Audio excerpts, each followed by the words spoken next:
ആദ്യം ബാബറി മസ്ജിദ്, രണ്ടാമത് ഗ്യാൻബാബി, അത് കഴിഞ്ഞ് മഥുര, നിലവിൽ സംഭാൽ, ഇനി അജ്മീർ ദർഗയോ?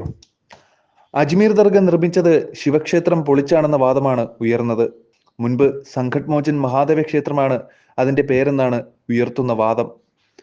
ഹിന്ദു സേനയാണ് ഇത്തരമൊരു വിചിത്രവാദവുമായി രംഗത്ത് വന്നിരിക്കുന്നത്. ദർഗ പൊളിച്ചു മാറ്റി പ്രദേശത്തെ ഹിന്ദു വിശ്വാസികൾക്ക് ആരാധന നടത്താൻ അനുവദിക്കണമെന്ന ആവശ്യമുന്നയിച്ച് കോടതിയിൽ ഹർജി നൽകിയിരിക്കുകയാണ് ഇവർ. അജ്മീർ സിവിൽ ജഡ്ജി മൻമോഹൻ ചന്ദ്രലാണ് ഹർജി സ്വീകരിച്ചത്.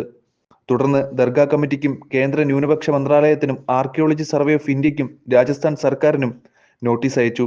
ഇനി പൊളിക്കാൻ പോകുന്ന ഇസ്ലാമിക ആരാധനാലയമാകുമോ അജ്മീർ ദർഗ? ഇന്ത്യയുടെ മക്ക എന്നാണ് അജ്മീർ ദർഗയെ വിശേഷിപ്പിക്കുന്നത്.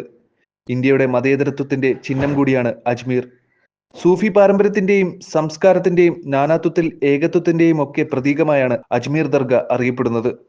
ദർഗ എന്നാൽ മുസ്ലിം സന്യാസിമാരുടെ കബറിടമാണ്, അതായത് സ്മാരകം. ഇവിടെ നാനാ മതത്തിൽപ്പെട്ടവർ എത്തിച്ചേരുന്ന ഒരിടം കൂടിയാണ്. മതത്തിനും വിശ്വാസത്തിനുമൊക്കെ അപ്പുറമുള്ള തീർത്ഥാടന കേന്ദ്രങ്ങളാണ് ദർഗകൾ. സൂഫി വര്യനായ ഖാജ മൊയിനുദ്ദീൻ ചിസ്തിയുടെ ദർഗയാണ് അജ്മീറിലുള്ളത്. 13-ാം നൂറ്റാണ്ടിലെ സൂഫി മിസ്റ്റിക് വിശുദ്ധനും തത്വചിന്തകനുമായിരുന്നു ഖ്വാജ മൊയിനുദ്ദീൻ ചിസ്തി. സഞ്ചറിൽ, അതായത് ഇന്നത്തെ ഇറാനിൽ ജനിച്ച അദ്ദേഹം ദക്ഷിണേന്ത്യയിലുടനീളം സഞ്ചരിച്ചു. ഒടുവിൽ അജ്മീറിൽ, അതായത് ഇന്നത്തെ രാജസ്ഥാനിൽ താമസമാക്കി.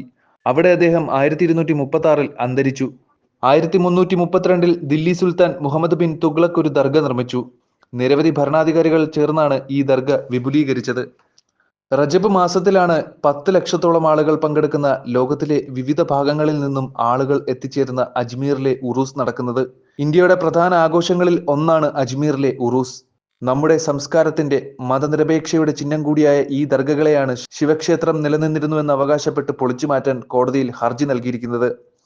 2007 ഒക്ടോബർ 11 ഒരു റംസാൻ മാസത്തിൽ നോമ്പുതുറ സമയത്ത് അജ്മീർ ദർഗയിൽ സ്ഫോടനമുണ്ടായി. അതിൽ 3 പേർ മരിക്കുകയും 30ഓളം പേർക്ക് പരിക്കേൽക്കുകയും ചെയ്തു. ആ കേസിൽ 11 വർഷങ്ങൾക്ക് ശേഷം കോഴിക്കോട് സ്വദേശിയായ സുരേഷ് നായർ എന്ന മലയാളി ഉൾപ്പെടെ അറസ്റ്റിലായി. സ്ഫോടനത്തിന് ഉപയോഗിച്ച ബോംബ് എത്തിച്ചത് ഇയാളായിരുന്നുവെന്ന് ചൂണ്ടിക്കാണിച്ചാണ് അറസ്റ്റ് ചെയ്തത്.